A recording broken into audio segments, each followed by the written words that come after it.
지금 이 영상을 보고 계신 분들 가운데 돈 걱정에서 완전히 자유롭다고 느끼는 분은 많지 않을 겁니다. 젊은 사람은 젊은 대로, 나이 드신 분은 또 그 나이대로 각자의 재정 걱정을 안고 살아갑니다. 수입이 적어서 걱정하는 분도 있고, 수입은 늘었지만 지출과 책임이 함께 늘어서 더 불안해진 분도 있습니다. 오늘 이 영상에서 저는 부처님 말씀을 통해 돈 걱정을 줄이고 마음의 평안을 회복하는 길을 아주 현실적인 언어로 풀어보려 합니다. 어렵지 않습니다. 종교적인 형식도 필요 없습니다. 지금 살아가는 우리 삶에 바로 써먹을 수 있는 이야기만 전하겠습니다. 먼저 한 가지 질문을 던져보고 싶습니다. 우리는 정말 돈이 없어서 괴로운 걸까요? 아니면 부족하다고 느끼는 마음 때문에 괴로운 걸까요? 부처님은 이 부분을 아주 분명하게 짚어주셨습니다. 경전에는 이런 말씀이 나옵니다. 만족을 아는 사람은 비록 가난해도 부유하고, 만족을 모르는 사람은 비록 부유해도 가난하다. 이 말은 단순히 마음가짐만 이야기하는 것이 아닙니다. 우리의 실제 생활 방식과 선택을 돌아보게 만드는 아주 현실적인 가르침입니다. 요즘 사회를 보면 끊임없이 더 가져야 한다는 메시지가 쏟아집니다. 더 좋은 집, 더 좋은 차, 더 비싼 옷, 더 많은 자산. 우리는 그 흐름 속에서 어느새 비교하는 삶에 익숙해졌습니다. 비교는 곧 부족함을 만들어냅니다. 내 삶 자체만 보면 큰 문제가 없는데 남의 삶과 나란히 놓는 순간 마음이 흔들립니다. 부처님은 이런 상태를 탐욕이라고 불렀습니다. 탐욕이라는 말이 거창하게 들릴 수 있지만 쉽게 말하면 이미 충분한데도 더 가져야만 마음이 놓이는 상태입니다. 이 탐욕이 돈 걱정의 뿌리가 됩니다. 수입이 늘어도 걱정이 사라지지 않는 이유가 여기에 있습니다. 욕망이 함께 커지기 때문입니다. 부처님은 이 흐름을 끊는 방법으로 소욕지족을 말씀하셨습니다. 욕망을 줄이고 지금 가진 것에 만족하는 삶입니다. 여기서 오해하면 안 되는 점이 있습니다. 욕망을 줄인다는 것은 아무것도 바라지 말고 가난하게 살라는 말이 아닙니다. 쓸데없는 비교와 과도한 기대를 내려놓으라는 뜻입니다. 현대적으로 풀어보면 이런 식입니다. 나에게 정말 필요한 소비와 남에게 보여주기 위한 소비를 구분해 보는 겁니다. 실제로 많은 분들이 돈이 없어서 힘든 게 아니라 없어도 되는 데에 돈을 쓰고 난 뒤 불안해집니다. 부처님 말씀을 빌리자면 욕망이 주인이 되고 내가 종이 된 상태입니다. 이 상태에서는 돈이 아무리 많아도 마음은 쉬지 못합니다. 이제 아주 구체적인 실천 이야기를 해보겠습니다. 오늘부터 당장 할 수 있는 첫 번째 실천은 지출을 줄이라는 말이 아닙니다. 지출을 바라보는 태도를 바꾸는 것입니다. 돈을 쓸 때 스스로에게 이렇게 물어보세요. 이 소비가 내 삶을 편안하게 하는가 아니면 잠시 기분만 달래는가? 이 질문을 몇 번만 반복해도 불필요한 지출이 자연스럽게 줄어듭니다. 억지로 참지 않아도 됩니다. 스스로 납득이 되기 때문입니다. 부처님은 또 이런 비유를 들었습니다. 밑 빠진 독에 물을 붓는 사람은 아무리 물을 길어와도 독이 차지 않는다. 욕망이 통제되지 않은 마음이 바로 그 독입니다.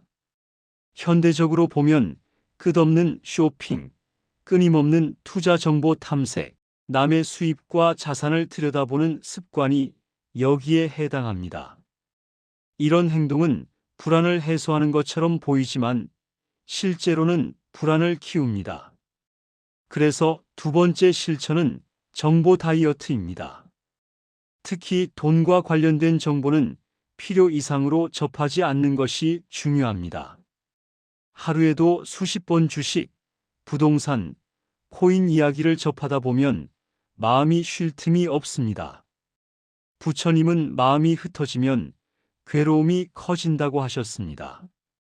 현대적으로 말하면 계속 자극적인 정보에 노출되면 판단력이 흐려지고 불안이 증폭된다는 뜻입니다. 하루 중 특정 시간만 재정 정보를 확인하고 나머지 시간에는 현재의 삶에 집중해 보세요. 또 하나 중요한 이야기를 해보겠습니다. 많은 분들이 돈을 걱정하면서도 정작 지금 누리고 있는 것에는 무감각해져 있습니다. 부처님은 감사의 힘을 매우 중요하게 보셨습니다. 감사는 종교적 의식이 아닙니다.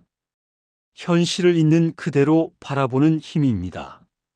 지금 내가 누리고 있는 안정적인 수입, 잠잘 수 있는 공간, 하루 세 끼 먹을 수 있는 환경, 이것들을 당연하게 여기지 않고 자주 떠올리는 것만으로도 마음의 바닥이 단단해집니다. 실제로 상담을 하다 보면 이런 분들이 계십니다. 수입은 평균 이상인데 늘 불안합니다. 이유를 들어보면 미래에 대한 막연한 두려움 때문입니다. 부처님은 미래를 준비하지 말라고 하지 않았습니다. 다만 아직 오지 않은 일을 미리 당겨서 괴로워하지 말라고 하셨습니다. 준비와 걱정은 다릅니다. 준비는 차분하게 계획을 세우는 것이고, 걱정은 마음속에서 같은 생각을 계속 반복하는 것입니다. 그래서 세 번째 실천은 종이에 적어보는 것입니다. 지금 내가 실제로 감당해야 할 재정 문제를 모두 적어보세요.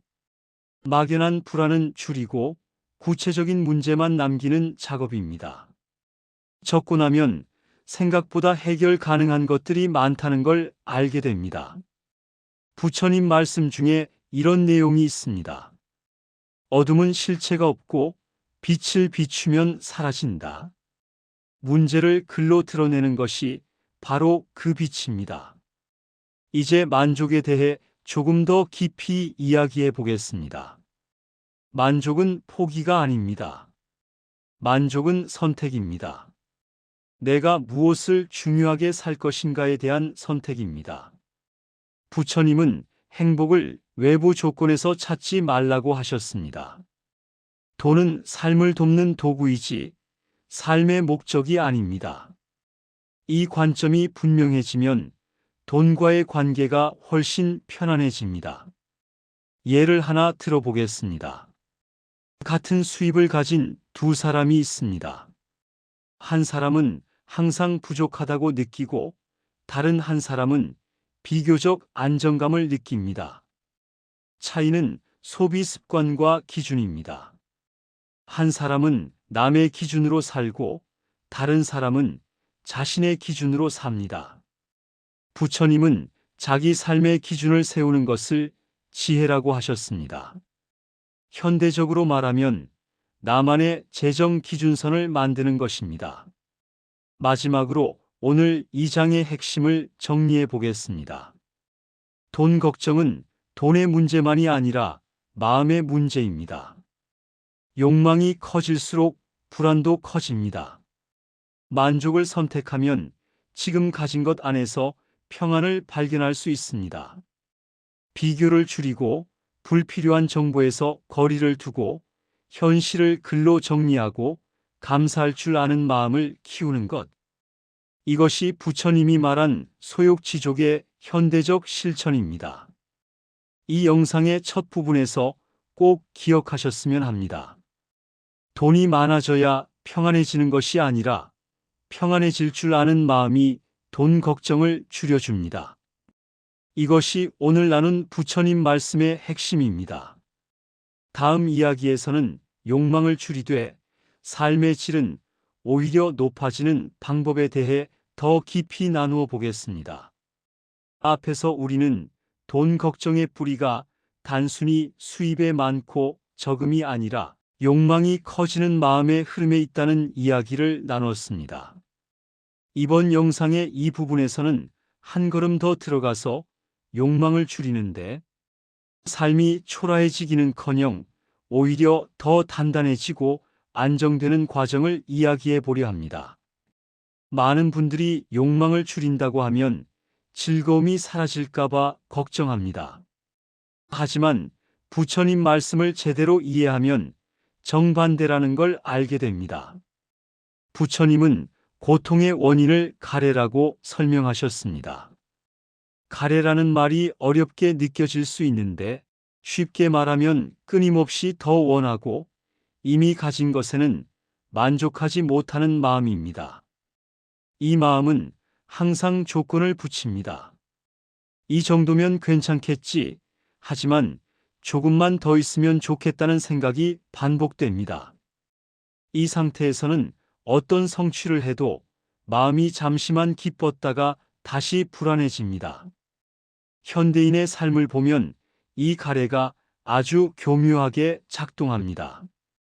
월급이 오르면 잠깐 안심했다가 생활 수준이 올라가면서 다시 빠듯해집니다. 집이 생기면 유지비가 걱정되고 자산이 늘어나면 지킬 것이 늘어나서 마음이 불안해집니다. 부처님은 이것을 불이 붙은 풀을 안고 뛰는 것에 비유하셨습니다. 손에 쥐고 있으면 따뜻할 것 같지만 결국 손이 타들어 간다는 뜻입니다. 현대적으로 해석하면 욕망에 매달릴수록 마음의 에너지가 계속 소모된다는 말입니다. 여기서 중요한 전환점이 하나 있습니다. 욕망을 줄인다는 것은 줄이는 대상이 분명해야 한다는 점입니다. 부처님은 생존을 위한 필요까지 부정하지 않으셨습니다. 먹고 살기 위한 수입, 기본적인 안전, 몸과 마음의 건강은 소중하게 여겼습니다. 줄여야 할 것은 과시와 비교에서 나오는 욕망입니다. 이 차이를 구분하는 것만으로도 삶의 질이 크게 달라집니다. 그래서 여기서 첫 번째로 제안하고 싶은 실천은 내 삶의 필수 목록을 정리해 보는 것입니다. 종이에 이렇게 적어 보세요. 내가 안정감을 느끼기 위해 꼭 필요한 것은 무엇인가? 주거, 식사, 건강, 최소한의 여가, 인간관계. 이 정도를 적고 나면 그 바깥에 있는 것들은 선택의 영역이라는 걸 알게 됩니다. 선택의 영역이라는 사실을 자각하는 순간 마음의 압박이 줄어듭니다. 반드시 가져야 할 것이 아니라 있으면 좋은 것이라는 인식으로 바뀌기 때문입니다. 부처님은 소유보다 사용을 중시하셨습니다. 소유는 잃을까봐 불안해지지만 사용은 지금 이 순간을 누리게 해줍니다. 현대적으로 풀어보면 더 큰 집을 갖는 것보다 지금 사는 공간을 편안하게 쓰는 것이고 더 비싼 물건을 갖는 것보다 이미 가진 것을 충분히 활용하는 것입니다. 이 관점은 돈을 덜 쓰게 만들기도 하지만 그보다 더 중요한 것은 마음의 안정감을 높여준다는 점입니다. 두 번째 실천은 소비의 속도를 늦추는 것입니다. 요즘 소비는 너무 빠릅니다. 클릭 몇 번이면 결제가 끝나고 다음날 물건이 도착합니다. 이 속도는 욕망이 생각을 앞지르게 만듭니다. 부처님은 마음이 급해지면 지혜가 흐려진다고 하셨습니다. 현대적으로 말하면 충동적인 소비는 대부분 후회를 남깁니다. 사고 싶은 것이 생기면 바로 사지 말고 하루만 기다려 보세요. 하루 뒤에도 여전히 필요하다고 느껴진다면 그때 선택해도 늦지 않습니다. 이 간단한 멈춤이 욕망의 힘을 약하게 만듭니다. 이쯤에서 많은 분들이 이런 생각을 합니다. 이렇게 살면 재미가 없지 않겠느냐는 생각입니다. 하지만 실제로는 반대입니다. 욕망이 줄어들수록 작은 즐거움이 더 또렷해집니다. 부처님은 고요한 마음에서 오는 즐거움을 큰 행복으로 보셨습니다. 비싼 소비가 아니라 안정된 마음에서 오는 만족입니다. 현대적으로 보면 쫓기지 않는 하루, 불안하지 않은 밤잠, 통장 잔고를 볼 때의 과도한 긴장이 사라지는 상태입니다. 세 번째 실천은 나만의 충분함 기준을 정하는 것입니다. 이 기준이 없으면 사회의 기준이 내 삶을 끌고 갑니다. 부처님은 남과 비교하는 삶을 괴로움의 길이라고 하셨습니다. 비교에는 끝이 없기 때문입니다. 충분함 기준은 이렇게 정해 볼 수 있습니다. 이 정도 수입이면 나는 잠을 편히 잘 수 있는가? 이 정도 지출이면 다음 달이 두렵지 않은가? 기준은 남보다 위가 아니라 내 마음이 안정되는 선입니다. 실제 사례를 하나 들어보겠습니다. 한 중년 가장이 있었습니다. 수입은 꾸준했지만 늘 불안했습니다. 이유를 살펴보니 주변 사람들과 자산을 비교하며 기준을 계속 높이고 있었습니다. 그는 자신의 충분함 기준을 다시 정했습니다. 가족과 기본 생활을 유지하고 약간의 비상금이 있으면 괜찮다고 정한 것입니다. 그 순간부터 불안이 줄어들었고 아이들과 보내는 시간의 질이 눈에 띄게 좋아졌습니다. 부처님 말씀대로 욕망이 줄어들자 삶의 무게가 가벼워진 것입니다. 부처님은 만족을 훈련이라고 표현하셨습니다. 처음부터 자연스럽게 되는 것이 아니라 반복해서 익혀야 하는 마음의 습관이라는 뜻입니다. 그래서 네 번째 실천은 하루를 마무리하며 스스로에게 묻는 질문입니다. 오늘 나는 무엇에 만족했는가? 아주 사소해도 괜찮습니다. 계획대로 지출하지 않은 하루, 불필요한 비교를 하지 않은 순간, 이미 가진 것에 감사했던 짧은 생각. 이 질문을 반복하면 만족의 감각이 점점 살아납니다. 이 장의 마지막에서 꼭 전하고 싶은 이야기가 있습니다. 욕망을 줄이는 삶은 포기하는 삶이 아니라 덜 흔들리는 삶입니다. 흔들림이 줄어들면 선택이 또렷해지고 선택이 또렷해지면 돈의 흐름도 안정됩니다. 부처님은 이것을 지혜에서 나오는 평안이라고 하셨습니다. 외부 조건이 완벽해서가 아니라 마음이 정리되어 있기 때문에 오는 평안입니다. 이 부분을 정리해 보겠습니다. 욕망을 줄이면 삶이 작아지는 것이 아니라 삶의 중심이 분명해집니다. 필요와 비교를 구분하고 소비의 속도를 늦추고 나만의 충분함 기준을 세우고 만족을 훈련하는 것. 이것이 돈 걱정을 줄이면서도 삶의 질을 높이는 부처님 말씀의 핵심입니다. 다음 이야기에서는 돈에 대한 두려움을 다루는 방법, 특히 미래에 대한 불안을 어떻게 다스릴 수 있는지 이어서 나누어 보겠습니다. 지금까지 우리는 욕망이 커질수록 돈 걱정도 함께 커진다는 이야기를 해왔습니다. 이번에는 이 부분에서 많은 분들이 가장 힘들어하는 주제, 바로 미래에 대한 두려움에 대해 이야기해 보려 합니다. 사실 돈 걱정의 상당 부분은 현재의 문제가 아니라 아직 오지 않은 미래를 미리 끌어와서 괴로워하는 데서 시작됩니다. 부처님은 이 마음 상태를 아주 정확하게 짚어주셨습니다.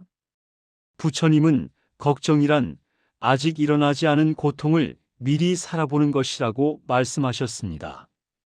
경전에는 이런 비유가 나옵니다.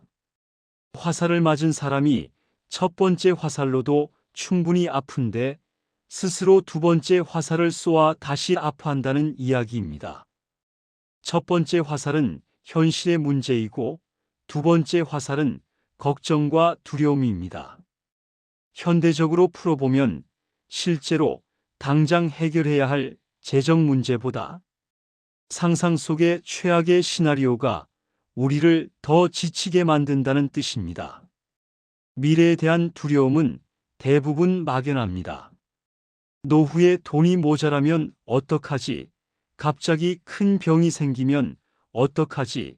수입이 끊기면 어떻게 살아야 하지? 이런 생각들은 끝이 없습니다. 부처님은 이런 마음을 붙잡고 있으면 현재를 사는 힘이 약해진다고 하셨습니다. 지금의 선택이 흐려지고 지금의 삶이 불안해집니다. 그래서 여기서 가장 먼저 필요한 태도는 준비와 걱정을 구분하는 것입니다. 준비는 차분합니다. 숫자를 보고 계획을 세웁니다. 반면 걱정은 감정적입니다. 같은 생각을 계속 반복하면서 마음만 소모합니다. 부처님은 지혜로운 사람은 준비하되 집착하지 않는다고 하셨습니다. 현대적으로 말하면 계획은 세우되 계획이 마음을 잠식하지 않게 하라는 뜻입니다. 첫 번째 실천은 미래에 대한 걱정을 종이에 나누어 적는 것입니다. 한 장에는 지금 당장 손댈 수 있는 문제를 적고 다른 한 장에는 당장은 어쩔 수 없는 걱정을 적어보세요. 예를 들어 지출 구조를 점검하는 것, 비상자금을 조금씩 모으는 것, 보험을 정리하는 것 등은 손뗄 수 있는 문제입니다. 반면 먼 미래의 모든 가능성을 한꺼번에 통제하려는 생각은 손뗄 수 없는 영역입니다. 이 둘을 분리하는 것만으로도 마음의 짐이 가벼워집니다. 부처님은 현재라는 말을 아주 중요하게 쓰셨습니다. 현재란 단순히 지금 이 순간만을 말하는 것이 아닙니다. 내가 영향을 미칠 수 있는 범위를 뜻합니다. 현대적으로 해석하면 내가 선택할 수 있는 행동에 집중하라는 뜻입니다. 미래에 대한 두려움은 대부분 내가 통제할 수 없는 영역에서 발생합니다. 그 영역에 마음을 오래 두지 않는 것이 지혜입니다. 두 번째 실천은 재정 루틴을 만드는 것입니다. 불안은 불확실성에서 커집니다. 반대로 반복과 예측 가능성은 마음을 안정시킵니다. 월마다 고정적으로 점검하는 시간, 지출을 확인하는 날, 저축이나 투자 상태를 보는 기준일을 정해보세요. 이렇게 하면 돈 문제가 하루 종일 머릿속을 떠돌지 않게 됩니다. 부처님은 산만한 마음을 고통의 근원으로 보셨습니다. 현대적으로 보면 돈 생각이 계속 떠오르는 상태가 바로 그 산만함입니다. 이쯤에서 이런 생각이 들 수 있습니다. 그래도 불안한데 어쩌냐는 생각입니다. 부처님은 불안을 없애려고 애쓰지 말라고 하셨습니다. 없애려 할수록 더 커지기 때문입니다. 대신 불안을 알아차리라고 하셨습니다. 불안이 올라올 때 이렇게 말해 보세요. 지금 나는 미래를 미리 살고 있구나. 이 한마디만으로도 불안과 거리를 둘 수 있습니다. 세 번째 실천은 몸의 감각으로 돌아오는 연습입니다. 불안은 대부분 머릿속에서 커집니다. 생각이 생각을 물고 늘어질 때 몸은 긴장합니다. 부처님은 몸과 마음이 연결되어 있다고 보셨습니다. 현대적으로 풀면 몸을 안정시키면 마음도 함께 가라앉는다는 뜻입니다. 불안이 올라올 때 발바닥의 감각, 숨이 들어오고 나가는 느낌, 어깨의 긴장을 천천히 느껴보세요. 돈 걱정이 줄어들기 시작하는 지점은 바로 여기입니다. 실제 사례를 하나 더 나누겠습니다. 노후 걱정으로 잠을 설친 분이 계셨습니다. 계산을 해보면 당장 큰 문제는 없었지만 머릿속에서는 늘 최악의 상황을 상상하고 있었습니다. 이분은 매일 밤 잠들기 전에 손뗄 수 있는 것 3가지와 내려놓아야 할 걱정 1가지를 적는 습관을 들였습니다. 몇 주가 지나자 잠이 깊어졌고 재정 판단도 차분해졌습니다. 부처님 말씀처럼 두 번째 화살을 쏘지 않게 된 것입니다. 부처님은 마지막으로 이런 말씀을 하셨습니다. 내일을 준비하되 오늘을 망치지 말라. 이 말은 미래를 무시하라는 뜻이 아닙니다. 오늘의 평안을 잃을 만큼 미래에 매달리지 말라는 뜻입니다. 현대 사회에서 돈은 중요한 문제이지만 돈 때문에 오늘의 삶이 사라져서는 안 됩니다. 이 장의 내용을 정리해 보겠습니다. 미래에 대한 두려움은 실제 문제보다 마음의 상상에서 더 커집니다. 준비와 걱정을 구분하고 통제 가능한 영역에 집중하고 재정 루틴을 만들고 불안을 알아차리는 연습을 하는 것. 이것이 부처님이 알려준 미래 불안을 다스리는 방법입니다. 다음 이야기에서는 돈을 대하는 태도가 인간관계와 삶의 만족도에 어떤 영향을 미치는지 이어서 나누어 보겠습니다. 앞에서 우리는 미래에 대한 두려움이 어떻게 돈 걱정을 키우는지, 그리고 그 두려움을 현실적인 준비로 전환하는 방법을 살펴봤습니다. 이번에는 돈을 대하는 태도가 인간관계와 삶의 만족에 어떤 영향을 주는지 이야기해 보려 합니다. 사실 돈 문제는 혼자만의 문제가 아니라 가족과 주변 사람들과의 관계 속에서 더 크게 느껴지는 경우가 많습니다. 부처님은 돈 자체보다 돈을 둘러싼 마음을 더 중요하게 보셨습니다. 경전에는 재물이 사람을 시험한다는 표현이 나옵니다. 이 말은 돈이 많고 적음을 떠나 돈을 대하는 태도가 그 사람의 삶을 드러낸다는 뜻입니다. 현대적으로 풀어보면 돈은 우리의 가치관과 두려움을 그대로 비추는 거울과 같습니다. 가장 먼저 살펴볼 것은 돈과 관계 사이의 긴장입니다. 가족 간의 갈등, 부부 사이의 다툼, 자녀와의 거리감, 이 많은 문제의 바탕에는 종종 돈에 대한 불안이 깔려 있습니다.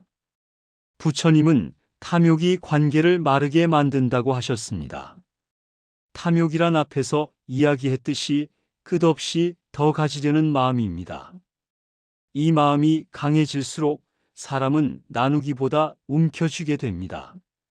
여기서 중요한 점이 있습니다. 나눈다는 것은 반드시 돈을 많이 써야 한다는 뜻이 아닙니다. 부처님은 보시라는 말을 쓰셨는데 이것을 현대적으로 풀면 베품과 나눔입니다. 베풀면 돈뿐 아니라 시간, 관심, 말 한마디에도 해당됩니다. 돈 걱정이 많아질수록 사람은 마음을 닫게 되는데 이 닫힌 마음이 관계에 외로움을 키웁니다. 첫 번째 실천은 돈 이야기를 숨기지 않는 것입니다. 많은 가정에서 돈 이야기는 금기처럼 다뤄집니다. 하지만 숨길수록 오해가 쌓입니다. 부처님은 바른 말이 관계를 맑게 한다고 하셨습니다. 현대적으로 보면 재정 상태를 솔직하게 공유하는 것이 갈등을 줄이는 첫걸음입니다. 물론 모든 세부를 공개하라는 뜻은 아닙니다. 서로가 불안해하지 않을 정도의 투명함이 중요합니다. 두 번째 실천은 비교의 언어를 줄이는 것입니다. 우리는 무심코 이런 말을 합니다. 남들 다 하는데 우리도 이 정도는 해야 하지 않겠느냐는 말입니다. 이 말은 상대를 설득하는 것 같지만 실제로는 불안을 전염시키는 말입니다. 부처님은 비교에서 자비가 사라진다고 하셨습니다. 현대적으로 해석하면 비교는 관계를 평가의 장으로 바꿔버립니다. 실제 사례를 하나 들어보겠습니다. 한 부부는 늘 돈 문제로 다투었습니다. 원인을 들여다보니 주변과의 비교가 문제였습니다. 아이 교육비, 집 크기, 여행 수준까지 모두 남과 비교하고 있었습니다. 이 부부는 한 가지 원칙을 세웠습니다. 우리 가족의 기준을 세우자. 그 이후로 큰 지출을 결정할 때마다 우리에게 정말 필요한가를 먼저 묻기 시작했고 갈등의 빈도가 눈에 띄게 줄어들었습니다. 부처님이 말한 자기 기준의 힘이 작동한 것입니다. 부처님은 또한 재물을 올바르게 쓰는 사람은 친구가 많아진다고 하셨습니다. 여기서 친구란 단순히 사람 수를 말하는 것이 아닙니다. 신뢰 관계를 뜻합니다. 돈을 둘러싼 선택에서 지나치게 인색하거나 반대로 무리하게 쓰는 태도는 모두 관계에 부담을 줍니다. 균형이 중요합니다. 세 번째 실천은 나눔의 범위를 현실적으로 정하는 것입니다. 나눔은 의무가 아니라 선택이어야 합니다. 무리한 나눔은 오히려 원망을 남깁니다. 부처님은 자기 그릇에 맞는 보시를 강조하셨습니다. 현대적으로 말하면 감당할 수 있는 범위 안에서의 나눔이 오래 지속됩니다. 작은 금액의 정기적인 기부, 가끔의 식사 대접, 시간과 관심을 나누는 것. 이런 작은 나눔이 관계를 따뜻하게 만듭니다. 네 번째 실천은 돈과 감정을 분리하는 연습입니다. 돈 이야기를 할 때 감정이 앞서면 말이 날카로워집니다. 부처님은 분노 속에서는 지혜가 사라진다고 하셨습니다. 현대적으로 보면 감정이 격해진 상태에서의 재정 대화는 대부분 상처를 남깁니다. 돈 이야기를 해야 할 때는 잠시 숨을 고르고 사실과 느낌을 구분해서 말해보세요. 이렇게 말해볼 수 있습니다. 이 지출이 불안하게 느껴진다.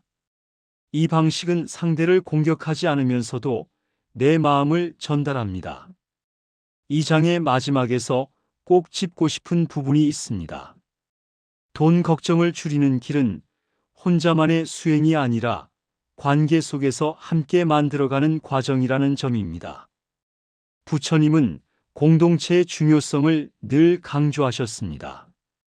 현대 사회에서는 가족과 가까운 사람들이 그 공동체입니다.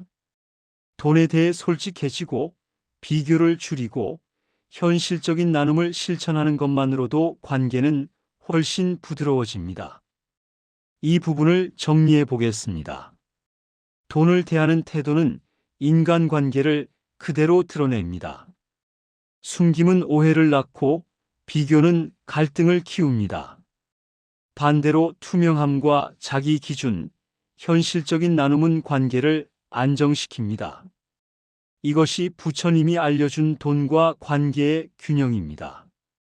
다음 이야기에서는 소비 습관을 바꾸지 않고도 마음의 여유를 만드는 방법에 대해 이어서 나누어 보겠습니다. 지금까지 우리는 돈 걱정이 마음에서 어떻게 시작되고 욕망과 미래 불안, 그리고 인간관계 속에서 어떻게 커지는지를 살펴봤습니다. 이번에는 많은 분들이 의외로 놓치고 있는 이야기, 바로 소비 습관을 크게 바꾸지 않아도 마음의 여유를 만드는 방법에 대해 나누어 보려 합니다. 사람들은 흔히 돈 걱정을 줄이려면 뭔가를 극단적으로 줄여야 한다고 생각합니다. 하지만 부처님 말씀은 훨씬 부드럽고 현실적입니다. 부처님은 절제라는 말을 자주 쓰셨습니다. 절제는 금욕이 아닙니다. 금욕은 억지로 참는 것이고 절제는 흐름을 아는 것입니다. 현대적으로 풀면 내 소비의 리듬을 이해하는 것입니다. 언제 돈을 쓰고 언제 불안해지는지를 알아차리는 것만으로도 소비는 자연스럽게 안정됩니다. 많은 분들이 돈을 쓸 때보다 돈을 쓰고 난 뒤에 더 괴로워합니다. 그 이유는 소비 자체보다 소비 이후의 후회와 자기 비난 때문입니다. 부처님은 스스로를 괴롭히는 마음을 고통의 또 다른 원인으로 보셨습니다. 현대적으로 보면 이미 지나간 지출을 붙잡고 자신을 책망하는 태도가 불안을 키운다는 뜻입니다. 그래서 첫 번째 실천은 소비 후의 태도를 바꾸는 것입니다. 이미 쓴 돈에 대해 계속 후회하는 대신 이렇게 말해 보세요. 그때 나는 그 선택을 할 수밖에 없었다. 이 말은 책임을 회피하는 것이 아니라 과거의 나를 이해하는 태도입니다. 부처님은 자신에게 자비를 베푸는 것을 매우 중요하게 보셨습니다. 자신을 공격하는 마음은 결국 더 큰 불안을 낳습니다. 두 번째 실천은 소비를 기록하되 평가하지 않는 것입니다. 가계부를 쓰다가 포기하는 이유 중 하나는 기록이 비난으로 변하기 때문입니다. 부처님은 알아차림을 강조하셨지 비판을 강조하지 않으셨습니다. 현대적으로 풀면 지출을 있는 그대로 보는 연습입니다. 좋다 나쁘다를 붙이지 말고 이렇게 썼구나 하고 바라보세요. 이 태도가 생기면 자연스럽게 선택이 달라집니다. 이쯤에서 부처님의 비유 하나를 떠올려 볼 수 있습니다. 탁한 물은 가만히 두면 가라앉고 맑아진다는 이야기입니다. 억지로 흔들면 더 탁해집니다. 소비 습관도 마찬가지입니다. 강하게 통제하려고 할수록 반발이 생기고 부드럽게 바라볼수록 정리가 됩니다. 현대적으로 보면 무리한 절약 계획보다 꾸준한 관찰이 효과적이라는 뜻입니다. 세 번째 실천은 마음의 여유를 만드는 소비를 구분하는 것입니다. 같은 돈을 써도 어떤 소비는 불안을 줄이고 어떤 소비는 불안을 키웁니다. 예를 들어 편안한 잠자리를 위한 지출, 건강을 위한 지출, 관계를 따뜻하게 하는 지출은 마음의 안정에 도움이 됩니다. 반면 과실을 위한 소비, 충동적인 소비는 잠깐의 기분은 좋을 수 있지만 이후에 불안을 남깁니다. 이 구분이 생기면 소비의 방향이 조금씩 달라집니다. 실제 사례를 하나 더 이야기해 보겠습니다. 한 분은 커피를 자주 사 마시는 자신을 늘 탓했습니다. 하지만 자세히 살펴보니 그 시간은 하루 중 유일하게 마음이 쉬는 순간이었습니다. 그는 커피 자체를 줄이기보다 충동적인 다른 소비를 줄였습니다. 그 결과 전체 지출은 줄었고 마음의 만족은 오히려 커졌습니다. 부처님 말씀대로 중요한 것은 금액이 아니라 마음의 작용이었습니다. 네 번째 실천은 소비와 휴식을 구분하는 것입니다. 많은 분들이 지쳐 있을 때 소비로 휴식을 대신합니다. 부처님은 휴식을 마음을 놓는 것으로 보셨습니다. 현대적으로 풀면 꼭 돈을 써야 쉬는 것이 아니라는 뜻입니다. 산책, 조용한 음악, 잠깐의 명상, 깊은 호흡. 이런 휴식이 늘어나면 불필요한 소비가 줄어듭니다. 부처님은 또 이런 말씀을 하셨습니다. 만족은 밖에서 오지 않고 멈춤에서 온다. 이 말은 소비를 멈추라는 뜻이 아니라 마음이 멈추는 순간을 만들라는 뜻입니다. 하루 중 몇 분이라도 아무것도 사지 않고 아무 정보도 보지 않고 그저 숨을 느끼는 시간. 이 시간이 돈 걱정을 눈에 띄게 줄여줍니다. 이 장의 내용을 정리해 보겠습니다. 소비를 크게 바꾸지 않아도 마음의 여유는 만들 수 있습니다. 자신을 비난하지 않고 소비를 관찰하고 마음을 편안하게 하는 지출을 구분하고 소비로 휴식을 대신하지 않는 것. 이것이 부처님이 알려준 절제의 현대적 실천입니다. 다음 이야기에서는 돈과 자존감의 관계, 특히 돈이 나의 가치를 결정한다고 느낄 때 어떻게 마음을 다스릴 수 있는지 이어서 나누어 보겠습니다. 앞에서 우리는 소비를 줄이지 않아도 마음의 여유를 회복할 수 있다는 이야기를 나눴습니다. 이번에는 많은 분들이 말로는 잘 드러내지 않지만 깊이 품고 있는 주제, 바로 돈과 자존감의 관계에 대해 이야기해 보려 합니다. 돈 걱정이 오래 지속될수록 사람은 어느새 이렇게 생각하게 됩니다. 내가 부족해서 이런 상황이 된 건 아닐까? 내 가치가 낮아서 돈이 안 모이는 건 아닐까? 부처님은 이 생각이 고통을 더 깊게 만든다고 분명히 말씀하셨습니다. 부처님은 인간의 가치를 재물로 판단하지 않으셨습니다. 경전에는 재물이 많아도 어리석을 수 있고 재물이 적어도 지혜로울 수 있다는 말씀이 나옵니다. 현대적으로 풀면 통장 잔고와 사람의 품격은 전혀 다른 문제라는 뜻입니다. 하지만 우리는 사회 속에서 끊임없이 성과와 숫자로 평가받다 보니 돈과 나를 동일시하기 쉽습니다. 이 동일시가 시작되면 문제가 생깁니다. 수입이 줄면 자존감이 함께 흔들리고 소비를 줄이면 삶의 가치가 낮아진 것처럼 느껴집니다. 부처님은 이것을 나와 소유를 혼동하는 마음이라고 설명하셨습니다. 현대적으로 말하면 나는 내가 가진 것이 아니라는 사실을 잊어버린 상태입니다.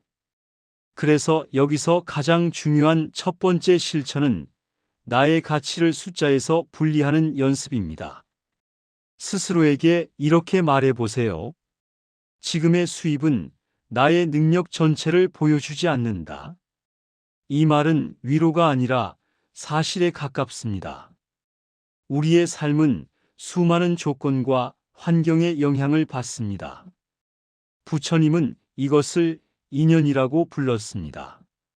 현대적으로 풀면 결과에는 개인의 노력 외에도 많은 외부 요소가 작용한다는 뜻입니다.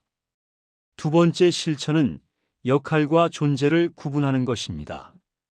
우리는 직업, 수입, 경제적 성과라는 역할로 자신을 설명합니다. 하지만 부처님은 인간의 본질은 역할 이전에 있다고 보셨습니다. 현대적으로 말하면 일에서의 성과가 나를 전부 설명하지 않는다는 뜻입니다. 가족의 구성원으로서, 누군가의 친구로서, 일상에서 성실하게 하루를 살아가는 존재로서의 나를 인정해 보세요. 실제 사례를 하나 들어보겠습니다. 사업이 어려워진 한 분은 극심한 자책에 빠져 있었습니다. 수입이 줄어들자 사람 만나는 것도 피하게 되었고 자신을 쓸모없는 사람처럼 느꼈습니다. 그는 하루에 한 번씩 자신이 돈과 상관없이 해낸 일을 적기 시작했습니다. 아이와 나눈 대화, 건강을 챙긴 선택, 약속을 지킨 행동. 몇 주가 지나자 스스로를 바라보는 눈이 달라졌습니다. 부처님 말씀처럼 가치는 돈 바깥에도 분명히 존재하고 있었습니다. 세 번째 실천은 비교에서 한 걸음 물러나는 것입니다. 자존감은 비교에서 가장 크게 흔들립니다. 부처님은 비교를 무명, 즉 보지 못함이라고 표현하셨습니다. 현대적으로 풀면 남의 삶을 보느라 내 삶을 보지 못하는 상태입니다. 비교를 멈추라는 말은 현실적이지 않게 들릴 수 있습니다. 대신 비교가 시작될 때 알아차려 보세요. 아, 지금 나는 나를 잊고 있구나. 이 한마디가 비교의 힘을 약하게 만듭니다. 네 번째 실천은 존엄을 지키는 소비와 선택을 하는 것입니다. 부처님은 생활이 무너지면 수행도 어렵다고 하셨습니다. 현대적으로 보면 지나친 궁핍도 자존감을 해칩니다. 자신을 함부로 대하지 않는 최소한의 선택은 필요합니다. 너무 싼 것만 고집하다가 스스로를 초라하게 만드는 것이 아니라 감당 가능한 범위 안에서 나를 존중하는 선택을 하라는 뜻입니다. 부처님은 마지막으로 이런 말씀을 하셨습니다. 자신을 아끼는 사람은 세상을 해치지 않는다. 이 말은 자기 존중이 이기심과 다르다는 것을 알려줍니다. 자존감이 안정되면 돈에 대한 집착도 자연스럽게 줄어듭니다. 집착은 결핍에서 나오고 결핍은 스스로를 낮게 볼 때 커지기 때문입니다. 이 장의 내용을 정리해 보겠습니다. 돈은 나의 가치를 결정하지 않습니다. 수입과 자존감을 분리하고 역할과 존재를 구분하고 비교를 알아차리고 스스로를 존중하는 선택을 하는 것. 이것이 부처님이 알려준 돈과 자존감의 건강한 관계입니다. 다음 이야기에서는 돈을 모으는 과정에서 생기는 조급함과 갈망을 어떻게 다스릴 수 있는지 이어서 나누어 보겠습니다. 지금까지 우리는 돈 걱정이 자존감까지 흔들 수 있다는 이야기와 그 고리를 어떻게 풀어낼 수 있는지를 살펴봤습니다. 이번에는 돈을 모으는 과정에서 많은 분들이 겪는 조급함에 대해 이야기해 보려 합니다. 특히 요즘처럼 변화가 빠른 시대에는 가만히 있는 것만으로도 뒤처지는 것 같다는 불안이 마음을 몰아붙입니다. 부처님은 이 조급함이 지혜를 가리는 큰 장애라고 분명히 말씀하셨습니다. 부처님은 모든 것은 인연 따라 익어간다고 하셨습니다. 씨를 뿌리고 바로 열매를 따르는 사람은 결국 아무것도 얻지 못합니다. 이 비유는 돈을 모으는 과정에도 그대로 적용됩니다. 현대적으로 풀면 단기간에 큰 결과를 기대할수록 판단이 흔들리고 위험한 선택을 하게 된다는 뜻입니다. 조급함의 뿌리를 들여다보면 비교와 두려움이 함께 있습니다. 남들은 벌써 앞서 나가는 것 같은데 나는 제자리인 것 같다는 생각. 이 생각이 마음을 급하게 만듭니다. 부처님은 급한 마음은 욕망과 두려움이 섞인 상태라고 보셨습니다. 현대적으로 말하면 성과에 집착할수록 과정이 보이지 않는 상태입니다. 그래서 여기서 첫 번째 실천은 속도를 정하는 것입니다. 많은 분들이 목표는 세우지만 속도는 정하지 않습니다. 그러다 보니 남의 속도에 끌려갑니다. 부처님은 자신의 그릇을 아는 것이 지혜라고 하셨습니다. 현대적으로 풀면 내 수입과 생활에 맞는 저축과 투자 속도를 정하라는 뜻입니다. 이 정도 속도면 무리하지 않고 오래 갈 수 있다. 이 기준을 세워보세요. 두 번째 실천은 결과보다 리듬에 집중하는 것입니다. 돈을 모으는 과정에서 중요한 것은 한 번의 큰 선택이 아니라 반복되는 작은 선택입니다. 부처님은 반복되는 행위를 업이라고 설명하셨습니다. 현대적으로 풀면 습관이 쌓여 결과가 된다는 뜻입니다. 매달 일정 금액을 저축하는 리듬, 과도한 위험을 피하는 리듬, 정기적으로 점검하는 리듬. 이 리듬이 흔들리지 않으면 조급함도 줄어듭니다. 실제 사례를 하나 들어보겠습니다. 한 분은 주변의 성공담에 영향을 받아 무리한 투자를 반복했습니다. 결과는 늘 불안과 후회였습니다. 그는 목표 수익률을 낮추고 대신 매달 같은 행동을 유지하는 데 집중하기로 했습니다. 몇 년이 지나자 자산은 크게 늘지 않았지만 마음의 안정은 확실히 자리 잡았습니다. 부처님 말씀처럼 서두르지 않는 길이 결국 멀리 가는 길이었습니다. 세 번째 실천은 기다림을 훈련하는 것입니다. 기다림은 아무것도 하지 않는 것이 아닙니다. 부처님은 기다림 속에도 지혜가 자란다고 하셨습니다. 현대적으로 풀면 시장과 상황을 관찰하고 충동적인 선택을 하지 않는 능력입니다. 무엇인가 놓친 것 같을 때 바로 뛰어들지 말고 한 발 물러나 보세요. 조급함은 대부분 그 순간을 지나면 약해집니다. 네 번째 실천은 실패를 학습으로 바꾸는 태도입니다. 돈과 관련된 선택에서 실수는 누구에게나 있습니다. 부처님은 어리석음 자체보다 배움을 멈추는 것을 더 큰 문제로 보셨습니다. 현대적으로 말하면 실패를 자책으로만 남기지 말고 다음 선택의 기준으로 삼으라는 뜻입니다. 이렇게 하면 조급함이 줄고 판단이 단단해집니다. 부처님은 마지막으로 이런 말씀을 하셨습니다. 천천히 가는 사람은 길을 잃지 않는다. 이 말은 속도를 낮추라는 명령이 아니라 방향을 잃지 말라는 가르침입니다. 돈을 모으는 과정에서도 방향이 분명하면 조급함은 자연스럽게 줄어듭니다. 방향이란 나의 삶을 지탱하는 안정과 평안입니다. 이 장의 내용을 정리해 보겠습니다. 조급함은 비교와 두려움에서 시작됩니다. 나만의 속도를 정하고 결과보다 리듬에 집중하고 기다림을 훈련하고 실패를 배움으로 삼는 것. 이것이 부처님이 알려준 조급함을 다스리는 방법입니다. 다음 이야기에서는 돈이 늘어날수록 오히려 불안해지는 마음, 즉 지킬 것이 많아질 때 생기는 걱정을 어떻게 다룰 수 있는지 이어서 나누어 보겠습니다. 지금까지 우리는 돈을 모으는 과정에서 조급함이 마음을 흔들고 그 조급함을 다스리는 방법을 이야기했습니다. 이번에는 돈이 늘어날수록 오히려 불안이 커지는 상황, 즉 지킬 것이 많아질 때 생기는 걱정에 대해 이야기해 보려 합니다. 많은 분들이 수입과 자산이 늘어나면 마음이 편해질 거라고 기대하지만 실제로는 정반대인 경우가 많습니다.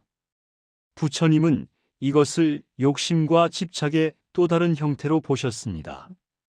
부처님은 재물은 사람을 시험한다고 하셨습니다. 수입이 늘어나면 마음이 자유로워질 수 있지만 동시에 잃을까봐 불안해지는 마음도 함께 생깁니다. 현대적으로 풀어보면 재산이 많아질수록 책임과 선택이 늘어나고 마음이 놓이지 않는 상태가 되는 것입니다. 이 마음을 부처님은 집착이 커진 상태라고 설명하셨습니다. 첫 번째 실천은 소유와 책임을 분리하는 것입니다. 돈이 많다고 해서 모든 것을 혼자 짊어질 필요는 없습니다. 가족과 함께 재정 계획을 세우고 전문가의 도움을 받는 것도 지혜입니다. 부처님은 혼자 힘으로 모든 것을 통제하려는 마음이 괴로움을 만든다고 하셨습니다. 현대적으로 보면 분담과 협력이 마음의 무게를 줄이는 방법입니다. 두 번째 실천은 지킬 것과 누릴 것을 구분하는 것입니다. 재산을 지키는 데만 마음을 쓰면 불안은 끝없이 커집니다. 반대로 내가 이미 누리고 있는 것, 감사할 수 있는 것을 떠올리면 마음이 안정됩니다. 부처님은 마음의 균형을 강조하셨습니다. 현대적으로 말하면 보유한 것에서 오는 걱정과 현재의 만족을 동시에 보는 훈련입니다. 세 번째 실천은 통제할 수 없는 영역에서 마음을 놓는 것입니다. 돈이 많아도 시장 상황, 예상치 못한 사고, 사람의 선택 등 통제할 수 없는 일이 많습니다. 부처님은 통제할 수 없는 것을 붙잡지 말라고 하셨습니다. 현대적으로 풀면 투자나 소비에서 통제할 수 없는 외부 요인에 과도하게 반응하지 않는 연습입니다.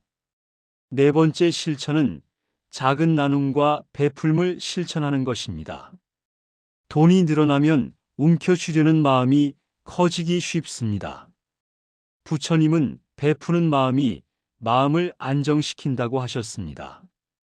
현대적으로 말하면 재산이 늘어나더라도 일부를 자신이 아닌 다른 사람과 나누는 것이 마음의 부담을 줄여줍니다. 작은 정기 기부나 주변 사람과 나누는 작은 소비도 충분합니다. 실제 사례를 들어보겠습니다. 한 사업가는 수익이 커질수록 잠을 설쳤습니다. 잃을까봐, 투자 실패가 나를 곤란하게 만들까봐 불안했습니다. 그는 전문가와 계획을 세우고 가족과 역할을 나누며 일정 부분은 나눔으로 돌리기로 했습니다. 몇 달이 지나자 마음이 훨씬 안정되었고 판단도 차분해졌습니다. 부처님 말씀대로 집착을 나누면 마음이 가벼워지는 경험입니다. 부처님은 또한 이렇게 말씀하셨습니다. 가진 것에 눌리지 말고 가진 것으로 인해 마음을 키워라. 현대적으로 해석하면 재산이 많다고 해서 마음을 좁게 만들지 말고 오히려 평안과 지혜를 늘리는 데 사용하라는 뜻입니다. 돈이 많다고 불안해지는 것은 마음의 문제이지 돈 자체의 문제는 아닙니다. 이 장의 내용을 정리해 보겠습니다. 돈이 늘어날수록 불안이 커지는 이유는 지킬 것이 많아지고 통제하려는 마음이 커지기 때문입니다. 소유와 책임을 분리하고 지킬 것과 누릴 것을 구분하고 통제할 수 없는 영역에서 마음을 놓고 작은 나눔을 실천하는 것. 이것이 부처님이 알려준 많이 가졌을 때의 불안을 다스리는 방법입니다. 다음 이야기에서는 돈 걱정을 줄이는 일상 습관과 매일 실천할 수 있는 작은 마음 훈련에 대해 이어서 나누어 보겠습니다. 앞에서 우리는 돈이 많아질수록 오히려 불안이 커지는 이유와 그 불안을 다스리는 방법을 나눴습니다. 이번에는 돈 걱정을 줄이는 일상 습관과 매일 실천할 수 있는 작은 마음 훈련에 대해 이야기해 보겠습니다. 돈 걱정은 큰 사건이 아니라 매일 쌓이는 작은 마음 습관에서 시작되기 때문에 일상에서 조금씩 다루는 것이 가장 효과적입니다. 첫 번째로 실천할 수 있는 습관은 아침에 하루를 시작할 때 재정 상태를 잠깐 점검하는 것입니다. 너무 오래 들여다볼 필요는 없습니다. 단지 오늘 처리할 지출과 예정된 수입을 확인하고 마음을 정리하는 정도입니다. 부처님은 마음을 가다듬는 순간이 하루의 중심을 잡는다고 하셨습니다. 현대적으로 풀면 아침에 잠시 나의 재정과 마음을 연결해 보는 시간입니다. 두 번째 습관은 하루 중 불필요한 비교를 최소화하는 것입니다. SNS, 뉴스, 주변 사람들의 소비와 비교하지 않고 나와 가족의 삶에 집중하는 연습입니다. 부처님은 비교에서 괴로움이 시작된다고 말씀하셨습니다. 현대적으로 보면 불필요한 비교를 줄이면 마음이 안정되고 소비와 재정 선택도 훨씬 현명해집니다. 세 번째 습관은 감사의 기록입니다. 하루에 한 가지라도 내가 가진 것, 내가 누린 것, 그리고 소소한 재정적 안정에 감사하는 마음을 적어보세요. 예를 들어, 오늘 밥을 잘 먹었다. 계획한 금액만큼 저축했다. 예상치 못한 지출을 잘 처리했다. 이런 작은 기록이 쌓이면 돈과 마음의 관계가 긍정적으로 변합니다. 네 번째 습관은 소비 전에 잠깐 멈추는 것입니다. 충동적 지출을 줄이는 연습입니다. 사기 전에 한 번만 물어보세요. 이 소비가 내 마음을 편하게 하는가 아니면 순간의 기분만 달래는가? 부처님은 멈춤과 알아차림이 지혜로 가는 길이라고 말씀하셨습니다. 현대적으로 풀면 잠깐 멈추는 것만으로도 불필요한 지출과 마음의 불안을 크게 줄일 수 있습니다. 다섯 번째 습관은 저녁에 하루를 돌아보는 시간입니다. 오늘 지출과 수입을 점검하고 무엇이 마음을 흔들었는지, 어떤 선택이 나를 편안하게 했는지 돌아보세요. 부처님은 성찰 없는 하루는 마음을 흐트러뜨린다고 하셨습니다. 현대적으로 보면 하루를 돌아보는 습관은 작은 조정과 평안을 만들어주는 일상 훈련입니다. 실제 사례를 들어보겠습니다. 한 직장인은 늘 월말만 되면 통장 잔고를 확인하며 불안해했습니다. 그는 아침 점검, 잠깐 멈춤, 감사 기록, 저녁 성찰이라는 4가지 습관을 하루에 조금씩 도입했습니다. 몇 주 지나자 통장 잔고를 보는 순간에 불안이 줄고 소비 결정도 훨씬 차분해졌습니다. 부처님 말씀처럼 작은 습관이 큰 평안을 만든 사례입니다. 마지막으로 강조하고 싶은 점은 일상 습관은 꾸준함이 핵심이라는 점입니다. 하루만 해서는 변화가 없습니다. 부처님은 반복되는 실천을 통해 마음이 단단해진다고 하셨습니다. 현대적으로 말하면 돈 걱정을 줄이는 훈련은 꾸준히 반복할 때 효과가 나타납니다. 작은 실천이 쌓여 마음과 재정 모두의 안정으로 이어집니다. 이 장의 내용을 정리해 보겠습니다. 돈 걱정을 줄이는 일상 습관은 아침 점검, 비교 최소화, 감사 기록, 소비 전 멈춤, 저녁 성찰입니다. 꾸준히 반복하면 마음이 단단해지고 불안과 조급함이 자연스럽게 줄어듭니다. 다음 이야기에서는 돈 걱정을 줄이면서도 삶의 즐거움과 만족을 동시에 높이는 법, 즉 소욕취족의 현대적 실천에 대해 이어서 나누어 보겠습니다. 지금까지 우리는 돈 걱정을 줄이는 일상 습관과 마음 훈련에 대해 이야기했습니다. 이번에는 돈 걱정을 줄이면서도 삶의 즐거움과 만족을 높이는 법, 즉 부처님이 말씀하신 소욕취족의 현대적 실천에 대해 나누어 보겠습니다. 많은 분들이 욕망을 줄이면 삶이 단조로워질까 걱정하지만 부처님은 욕망을 다스리는 것이 삶을 풍요롭게 만든다고 말씀하셨습니다. 부처님은 필요한 만큼의 만족을 아는 사람이 진정으로 행복하다고 하셨습니다. 여기서 중요한 점은 필요한 만큼이라는 기준이 남이 정하는 것이 아니라 나의 마음이 정하는 것이라는 점입니다. 현대적으로 말하면 남들과 비교하지 않고 내 삶의 중심을 보는 것입니다. 이 마음이 바로 소욕취족의 핵심입니다. 첫 번째 실천은 나의 필요와 욕심을 구분하는 것입니다. 나의 생활과 마음을 안정시키는 데 필요한 것은 무엇이고 단순히 사회적 기준이나 순간적 충동으로 원하는 것은 무엇인지 구분해 보세요. 부처님은 이렇게 구분하는 것만으로도 마음이 흔들리지 않는다고 하셨습니다. 현대적 예로 꼭 최신 스마트폰이 필요하지 않더라도 잠깐의 욕심으로 사고 싶어지는 마음은 관찰만 하고 기다릴 수 있습니다. 두 번째 실천은 가진 것을 충분히 활용하는 습관입니다. 부처님은 소유보다 사용을 중시하셨습니다.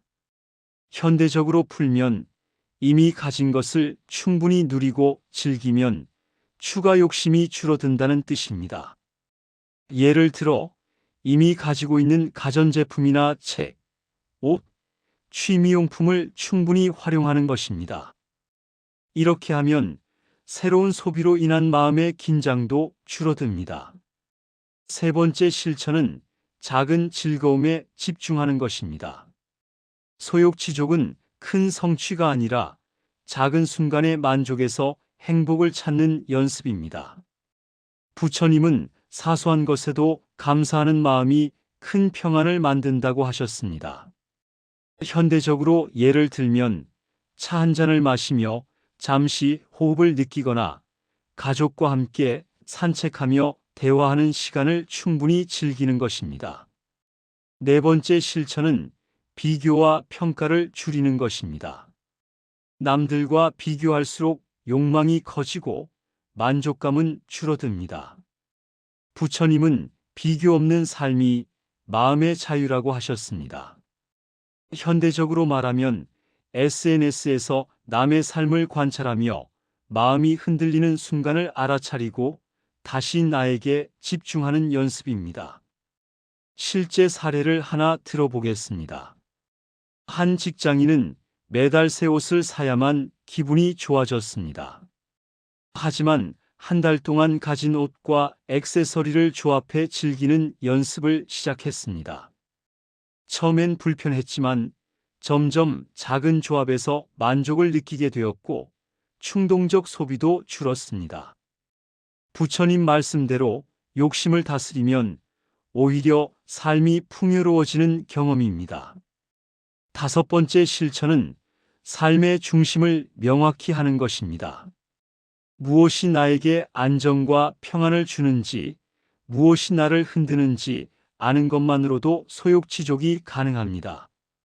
부처님은 중심이 흔들리지 않으면 외부 조건에 휘둘리지 않는다고 하셨습니다. 현대적으로 말하면 수입이나 지출에 따라 마음이 요동치지 않고 내 삶의 중심을 지키는 힘을 기르는 것입니다. 마지막으로 강조하고 싶은 점은 소욕지족은 삶을 포기하는 것이 아니라 마음을 자유롭게 만드는 길이라는 점입니다. 부처님은 적게 가지면서도 충분히 누리는 사람, 마음이 흔들리지 않는 사람을 진정한 자유인으로 보셨습니다. 현대적으로 보면 욕망을 줄이고 마음을 정리하면 돈 걱정도 줄고 삶의 질도 높아진다는 뜻입니다. 이 장의 내용을 정리해 보겠습니다. 소욕지족의 현대적 실천은 나의 필요와 욕심 구분, 가진 것 충분히 활용, 작은 즐거움 집중, 비교와 평가 줄이기, 삶의 중심 명확히 하기입니다. 이 다섯 가지를 일상에서 꾸준히 실천하면 돈 걱정은 줄고 마음의 평안과 만족은 자연스럽게 커집니다.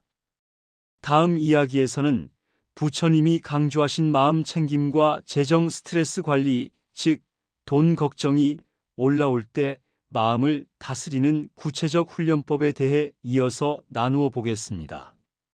지금까지 우리는 소욕지족을 통해 돈 걱정을 줄이고 삶의 만족을 높이는 방법을 살펴봤습니다.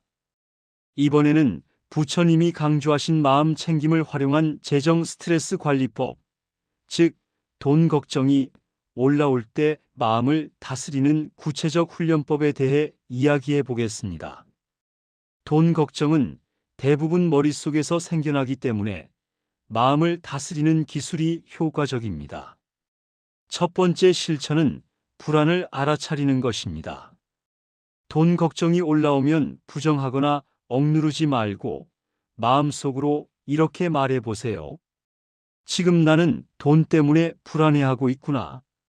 부처님은 알아차림이 마음을 자유롭게 만든다고 하셨습니다. 현대적으로 풀면 감정을 있는 그대로 인식하는 것만으로도 마음에 힘이 생깁니다. 두 번째 실천은 호흡으로 마음을 안정시키는 것입니다. 불안이 올라올 때 심호흡을 하고 숨이 들어오고 나가는 느낌을 천천히 느껴보세요. 부처님은 몸과 마음이 연결되어 있다고 보셨습니다. 현대적으로 해석하면 몸을 안정시키면 마음도 자연스럽게 안정된다는 뜻입니다. 심호흡과 몸의 감각에 집중하는 동안 불안은 한 발 물러나게 됩니다. 세 번째 실천은 현재에 집중하는 연습입니다. 미래에 대한 걱정이 올라올 때 지금 내가 할 수 있는 행동에만 마음을 두세요.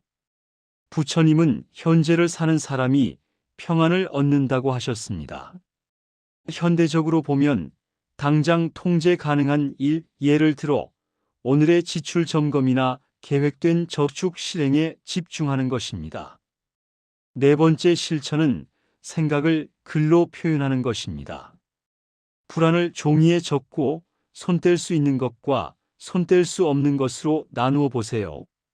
손뗄 수 있는 것은 실천으로 연결하고 손뗄 수 없는 것은 내려놓습니다. 부처님은 마음을 나누어 정리하는 것이 지혜라고 하셨습니다. 현대적으로 말하면 문제를 시각화하고 정리하면 불안이 줄어듭니다. 다섯 번째 실천은 긍정적인 마음 언어를 사용하는 것입니다. 불안할 때 나는 돈 때문에 부족한 사람이다라고 말하지 말고 나는 필요한 것을 계획하고 조절할 수 있다라고 바꿔보세요. 부처님은 말이 마음을 형성한다고 하셨습니다.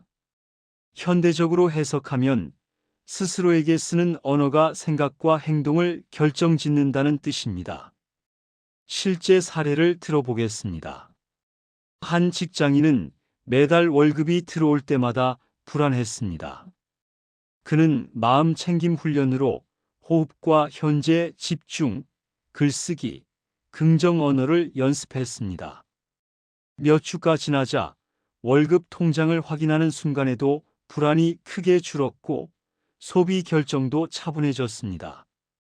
부처님 말씀처럼 마음 훈련이 곧 재정 스트레스 관리로 이어진 사례입니다. 마지막으로 강조하고 싶은 점은 마음 챙김은 반복과 꾸준함이 핵심이라는 점입니다. 하루만 해서는 효과가 미미합니다. 부처님은 매일 작은 수행이 마음을 단단하게 만든다고 하셨습니다. 현대적으로 보면 돈 걱정이 올라올 때마다 알아차리고 호흡하고 현재에 집중하며 글로 정리하는 습관을 꾸준히 반복하는 것이 중요합니다. 이 장의 내용을 정리해 보겠습니다. 돈 걱정이 올라올 때 마음을 다스리는 구체적 훈련법은 알아차림, 호흡, 현재 집중, 글쓰기, 긍정 언어입니다. 이 5가지를 매일 실천하면 재정 스트레스는 눈에 띄게 줄고 마음의 평안이 커집니다.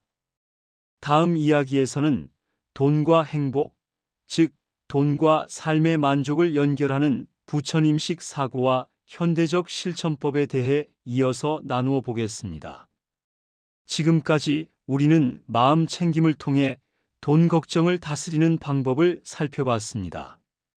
이번에는 돈과 행복, 즉 돈과 삶의 만족을 연결하는 부처님식 사고와 현대적 실천법에 대해 이야기해 보겠습니다. 많은 분들이 돈이 많아야 행복하다고 생각하지만 부처님은 행복은 마음의 상태에서 온다고 말씀하셨습니다. 부처님은 재물 자체보다 재물을 대하는 마음이 중요하다고 하셨습니다. 현대적으로 풀면 같은 수입이라도 마음을 어떻게 쓰느냐에 따라 만족감이 달라진다는 뜻입니다. 돈을 마음의 도구로 쓰면 행복을 높일 수 있고 마음의 주인으로 삼으면 불안을 키웁니다. 첫 번째 실천은 돈을 수단으로 보는 사고입니다. 돈을 목표로 삼지 말고 삶의 안정과 즐거움을 위해 쓰는 수단으로 보는 것입니다. 부처님은 도구를 잘 쓰는 사람이 지혜롭다고 하셨습니다. 현대적으로 예를 들면 여유 있는 마음을 위해 적절히 저축하고 가족과의 시간을 위해 지출하는 선택이 이에 해당합니다. 두 번째 실천은 만족의 기준을 내 안에 두는 것입니다. 외부 조건이나 남과 비교해서 만족을 찾지 말고 내가 충분히 누릴 수 있는 기준을 세우는 연습입니다. 부처님은 욕망을 아는 사람은 고통에서 벗어난다고 하셨습니다. 현대적으로 보면 수입과 지출이 일정 수준이 되면 더 큰 행복은 마음이 결정한다는 뜻입니다. 세 번째 실천은 감사와 인식의 힘을 활용하는 것입니다. 하루에 내가 가진 것, 누린 것, 작은 성취를 돌아보고 감사하는 마음을 갖는 습관이 행복감을 높입니다. 부처님은 감사하는 마음이 평안을 만든다고 하셨습니다. 현대적으로 풀면 돈과 관련된 순간마다 감사할 점을 떠올리면 불안보다 만족이 커집니다. 네 번째 실천은 계획과 유연함의 균형입니다. 돈을 관리할 때 계획은 필요하지만 지나치게 고집하면 오히려 불안을 키웁니다. 부처님은 집착 없는 삶을 강조하셨습니다. 현대적으로 보면 재정 계획을 세우되 예상치 못한 상황에 유연하게 대응하는 태도가 행복과 안정에 중요합니다. 실제 사례를 들어보겠습니다.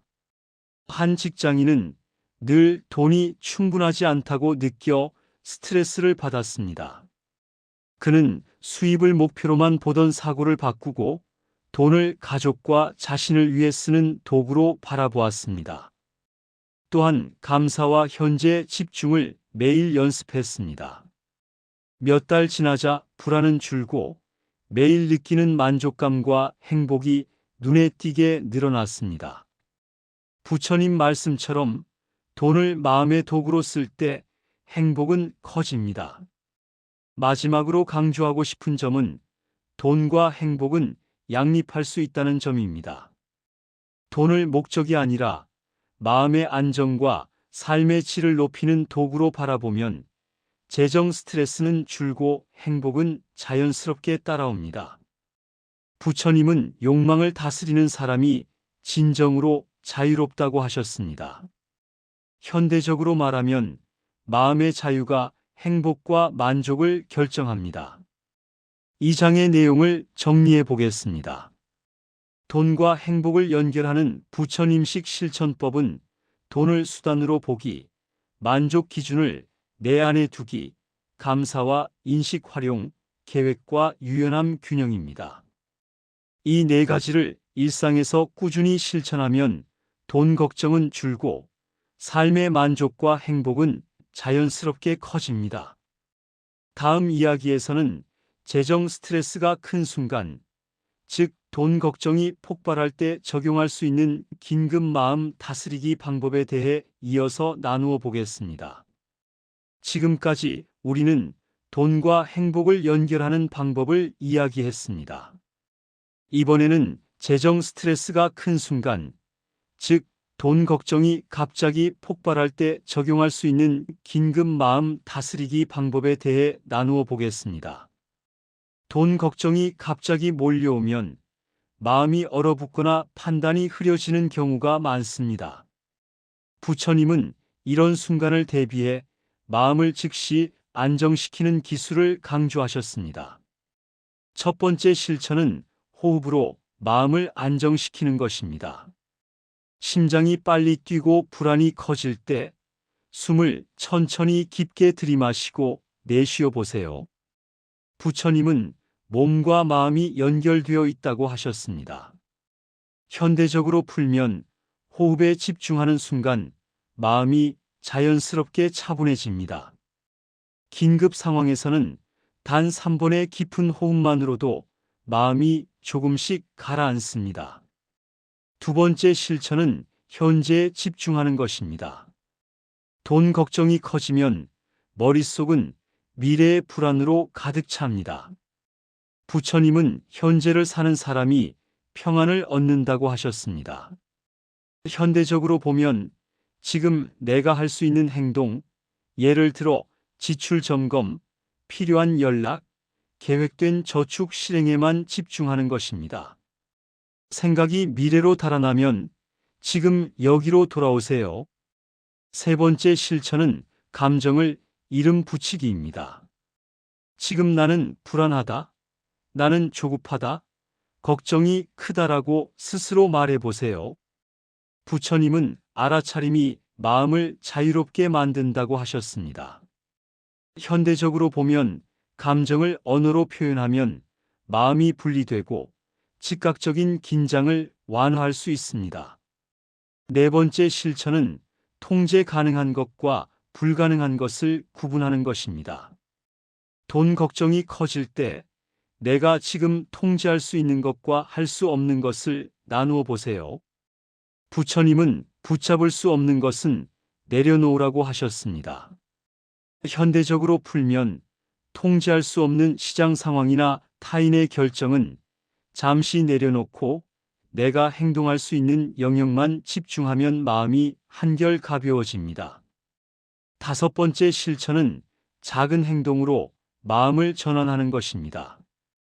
돈 걱정이 폭발할 때는 바로 큰 결정을 내리려 하지 말고 작은 정리, 기록, 간단한 저축 계획 실행과 같은 행동을 시작해 보세요. 부처님은 행동과 마음이 함께 움직여야 안정이 온다고 하셨습니다. 작은 행동이 큰 마음 안정을 불러옵니다. 실제 사례를 들어보겠습니다. 한 직장인은 예상치 못한 지출로 큰 스트레스를 받았습니다. 그는 불안이 몰려올 때 호흡, 현재 집중, 감정 이름 붙이기, 통제 구분, 작은 행동 실행을 적용했습니다. 단 몇 분 만에 마음이 가라앉았고 이후 지출 계획을 차분히 조정할 수 있었습니다. 부처님 말씀대로 긴급 상황에서도 마음을 다스리는 기술이 큰 힘이 됩니다. 마지막으로 강조하고 싶은 점은 긴급 마음 다스리기는 반복과 준비가 필요하다는 점입니다. 처음에는 바로 적용되지 않을 수 있지만 매일 연습할수록 실제 스트레스 상황에서 훨씬 효과적입니다. 부처님은 미리 마음을 준비하는 것이 위급 상황에서도 흔들리지 않는 힘이라고 하셨습니다. 이 장의 내용을 정리해 보겠습니다. 돈 걱정이 폭발할 때 적용할 수 있는 긴급 마음 다스리기 방법은 호흡, 현재 집중, 감정 이름 붙이기, 통제 구분, 작은 행동 실행입니다. 이 5가지를 꾸준히 연습하면 갑작스러운 재정 스트레스에도 마음을 안정시키고 차분한 판단과 선택을 할 수 있습니다. 다음 이야기에서는 돈 걱정의 근본 원인을 줄이는 장기적 마음 훈련과 일상에서 꾸준히 적용할 수 있는 실천법에 대해 이어서 나누어 보겠습니다. 지금까지 우리는 돈 걱정이 갑자기 몰려올 때 긴급하게 마음을 다스리는 방법을 살펴봤습니다. 이번에는 돈 걱정의 근본 원인을 줄이는 장기적 마음 훈련과 일상에서 꾸준히 적용할 수 있는 실천법에 대해 이야기해 보겠습니다. 근본 원인을 다루면 갑작스러운 스트레스가 찾아와도 흔들림이 훨씬 줄어듭니다. 첫 번째 실천은 재정과 마음의 패턴을 이해하는 것입니다. 부처님은 고통이 반복되는 이유를 무지와 집착이라고 하셨습니다. 현대적으로 풀면 돈 걱정이 반복되는 이유는 나의 습관과 사고 패턴에 있다는 뜻입니다. 내 불안을 일으키는 지출, 생각, 비교 습관을 관찰해 보세요. 이를 기록하고 분석하면 문제의 뿌리를 파악할 수 있습니다. 두 번째 실천은 마음 챙김을 일상화하는 것입니다. 매일 정해진 시간에 호흡과 현재 집중, 감정 알아차리기를 연습하세요. 부처님은 반복되는 수행이 마음을 단단하게 만든다고 하셨습니다. 현대적으로 보면 하루 5분이라도 돈 걱정을 관찰하고 마음을 다스리는 연습을 하면 장기적으로 재정 스트레스가 크게 줄어듭니다. 세 번째 실천은 소유와 욕심을 지속적으로 점검하는 것입니다. 부처님은 소욕지족, 즉 필요한 만큼의 만족을 아는 것을 강조하셨습니다. 현대적으로 말하면 내 소비와 욕망이 합리적인 범위에 있는지 꾸준히 확인하는 것입니다. 일정한 기준을 세워두면 충동과 불안을 예방할 수 있습니다.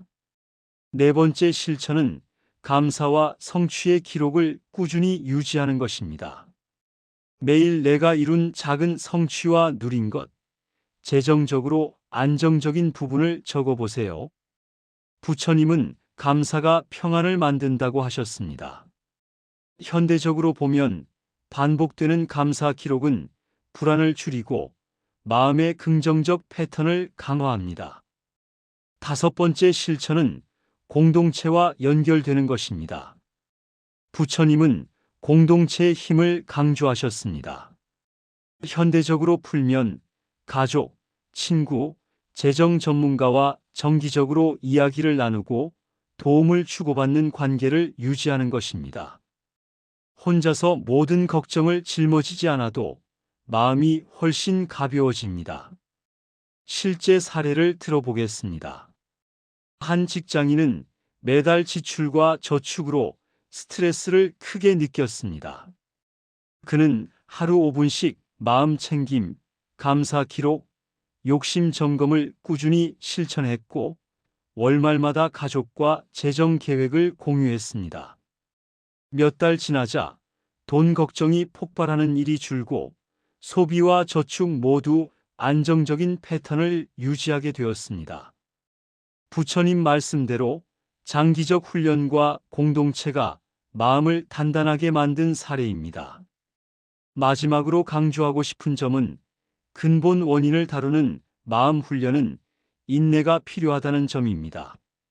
하루아침에 완벽해지지는 않지만 꾸준히 반복하면 돈 걱정이 생기더라도 자연스럽게 마음을 안정시킬 수 있습니다. 부처님은 꾸준한 연습과 반복이 지혜와 평안을 만든다고 하셨습니다. 이 장의 내용을 정리해 보겠습니다. 돈 걱정의 근본 원인을 줄이는 장기적 훈련은 재정과 마음 패턴 이해, 마음 챙김 일상화, 소유와 욕심 점검, 감사와 성취 기록, 공동체와 연결입니다. 이 5가지를 꾸준히 실천하면 일상의 돈 걱정은 크게 줄고 마음의 평안과 안정이 자연스럽게 자리 잡습니다. 다음 이야기에서는 지금까지 다룬 모든 내용을 연결해 돈 걱정을 근본적으로 줄이고 평안을 유지하는 종합 실천 전략에 대해 이어서 나누어 보겠습니다. 지금까지 우리는 돈 걱정을 줄이는 다양한 방법, 긴급 마음 다스리기, 장기적 훈련, 소욕취족, 마음 챙김까지 살펴봤습니다. 이번에는 지금까지 다룬 모든 내용을 연결하여 돈 걱정을 근본적으로 줄이고 평안을 유지하는 종합 실천 전략을 이야기해 보겠습니다. 핵심은 마음과 행동을 동시에 다루는 통합적 접근입니다. 첫 번째 전략은 내 마음을 알아차리는 것입니다. 돈 걱정이 올라올 때 억누르거나 피하지 말고 지금 나는 불안하다라고 알아차리는 연습을 지속하세요. 부처님은 알아차림이 마음을 자유롭게 만든다고 하셨습니다. 현대적으로 보면 순간순간 불안을 인식하는 것만으로도 마음에 힘이 생기고 불필요한 행동을 줄일 수 있습니다. 두 번째 전략은 호흡과 현재 집중을 활용하는 것입니다. 불안이 커질 때 심호흡과 지금 내가 할 수 있는 행동에 집중하세요. 과거 후회나 미래 걱정에 마음이 달아나지 않도록 하는 것입니다. 반복적인 연습을 통해 재정 스트레스가 올라올 때 자동으로 마음이 차분해지는 능력을 기를 수 있습니다. 세 번째 전략은 일상 습관과 소욕지족 실천입니다. 매일 아침 저축 계획을 점검하고 불필요한 비교를 줄이며 가진 것을 충분히 활용하고 작은 즐거움에 집중하세요. 부처님은 필요한 만큼의 만족을 아는 사람이 평안을 얻는다고 하셨습니다. 현대적으로 풀면 습관과 마음의 균형이 재정 스트레스와 불안을 줄이는 핵심입니다. 네 번째 전략은 감사와 기록입니다. 하루 동안 이룬 작은 성취와 누린 것, 재정적 안정에 대해 기록하고 감사하는 습관을 유지하세요. 부처님은 감사가 마음을 안정시키고 평안을 만든다고 하셨습니다. 현대적으로 보면 반복되는 감사와 성취 기록이 긍정적 마음 패턴을 강화하여 돈 걱정을 줄입니다. 다섯 번째 전략은 공동체와 연결하고 책임과 소유를 분리하는 것입니다. 가족, 친구, 전문가와 재정 계획을 공유하고 불안을 혼자 감당하지 마세요. 부처님은 공동체의 힘과 분담을 강조하셨습니다.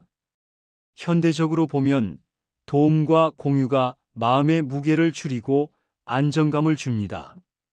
마지막 전략은 반복과 꾸준함입니다. 돈 걱정을 줄이는 모든 방법은 한 번으로 끝나는 것이 아니라 매일 반복하고 점검할 때 효과가 나타납니다. 부처님은 작은 반복이 마음을 단단하게 만든다고 하셨습니다. 현대적으로 말하면 긴급 마음 다스리기, 일상 습관, 소욕지족, 감사 기록을 지속하면 평안이 자연스럽게 자리 잡습니다. 실제 사례를 종합해 보겠습니다. 한 직장인은 월급날만 되면 극심한 불안을 겪었습니다. 그는 알아차림과 호흡, 현재 집중, 일상 습관, 소욕지족, 감사 기록, 가족과의 계획 공유를 반복했습니다. 몇 달 지나자 돈 걱정은 이전과 비교할 수 없을 정도로 줄었고 소비와 저축 패턴 모두 안정되었으며 마음의 평안도 커졌습니다. 부처님 말씀대로 마음과 행동을 함께 다루면 재정 스트레스는 근본적으로 줄어듭니다. 이 장의 내용을 정리하면 돈 걱정을 근본적으로 줄이는 종합 전략은 알아차림, 호흡과 현재 집중, 일상 습관과 소욕지족, 감사와 기록, 공동체 연결, 반복과 꾸준함입니다. 이 6가지를 통합적으로 실천하면 돈 걱정이 생기더라도 흔들리지 않고 평안을 유지할 수 있습니다. 이제 여러분은 재정 스트레스 속에서도 마음의 중심을 잡고 만족과 평안을 일상에서 누릴 수 있는 방법을 충분히 갖게 되었습니다. 지금까지 우리는 돈 걱정을 근본적으로 줄이고 평안을 유지하는 종합 전략까지 살펴봤습니다. 마지막으로 이번에는 모든 내용을 연결해 일상에서 지속적으로 실천할 수 있는 구체적이고 실제적인 가이드라인을 제시하며 마무리하겠습니다. 첫 번째로 하루의 시작과 끝을 마음 챙김으로 여세요. 아침에는 오늘의 재정 계획과 필요한 행동을 점검하고 저녁에는 하루 동안 이룬 작은 성취와 감사할 점을 기록합니다.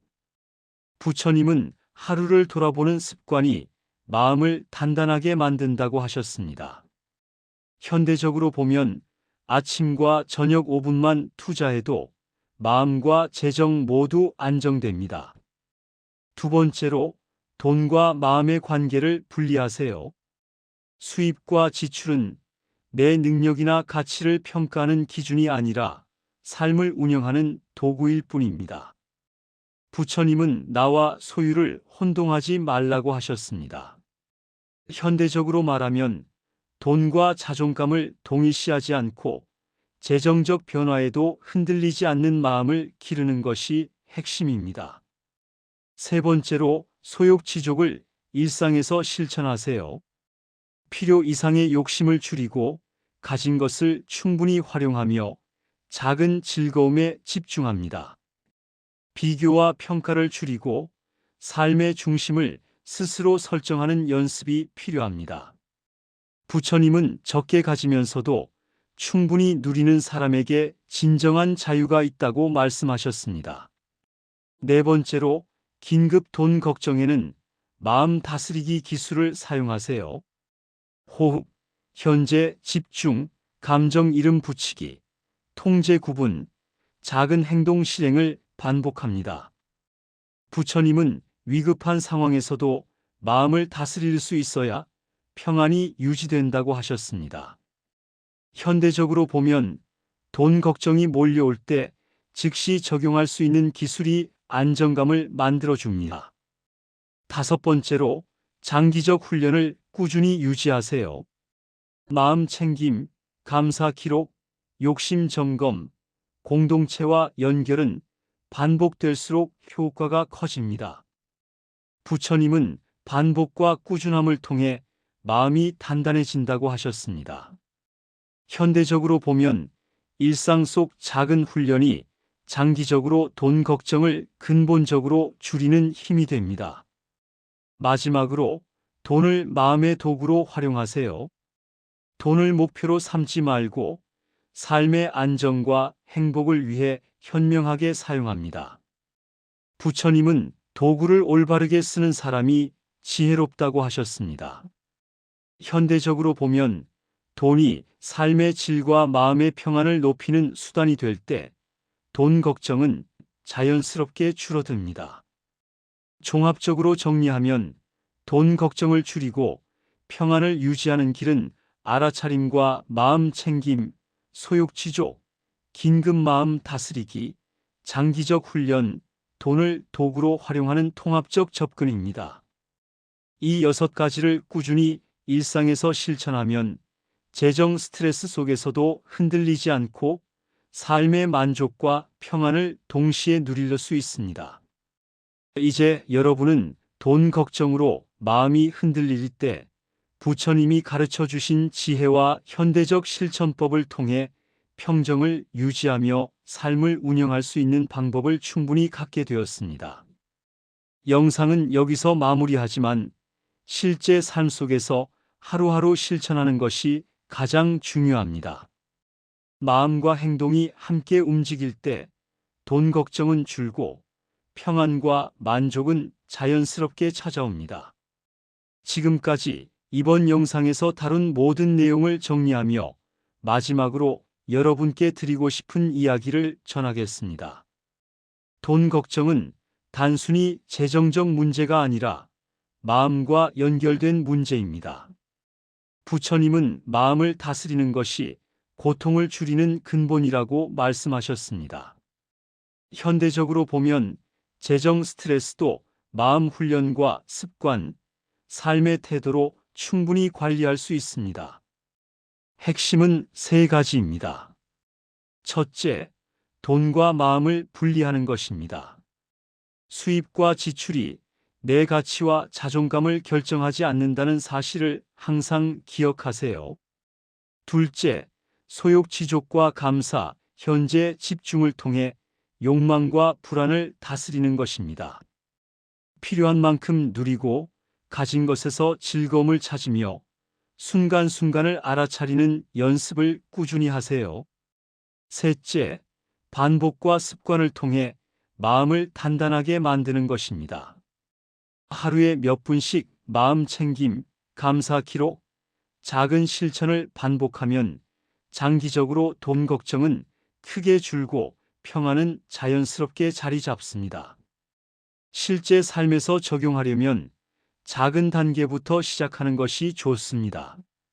아침과 저녁 5분씩 마음 챙김, 재정 점검과 감사 기록, 충동적 소비 전 잠깐 멈춤, 그리고 소소한 나눔과 베풀물 꾸준히 실천해 보세요.